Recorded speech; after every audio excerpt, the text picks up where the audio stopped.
அதனால தோழர்களே, வரப்போகிற தேர்தலில் நம்ம யாருன்னு காட்டணும், நம்ம பலம் என்னன்னு காட்டணும்.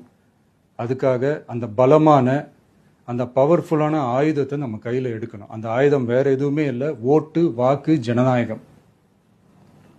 அது இருந்தால் தான் நம்ம அந்த வெற்றியை நோக்கியே நம்மளால பயணிக்க முடியும். தமிழ்நாடே அந்த வாக்குச்சாவடி முன்னாடி திரண்டு நிற்கணும். அதை பார்த்துட்டு தமிழ்நாடே தமிழக வெற்றி கழகமா, இல்லை தமிழக வெற்றி கழகம் தான் தமிழ்நாடா அப்படின்ற மாதிரி இருக்கணும்.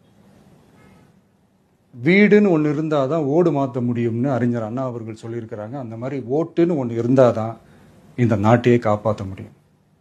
ஸோ அதனால் மை டியர் டிவிகே தோழர்களே, மை டியர் ஜென்சி படை பலமே, உஷாராக இருங்க, கான்ஃபிடென்ட்டாக இருங்க. நல்லதே நடக்கும். வெற்றி நிச்சயம்.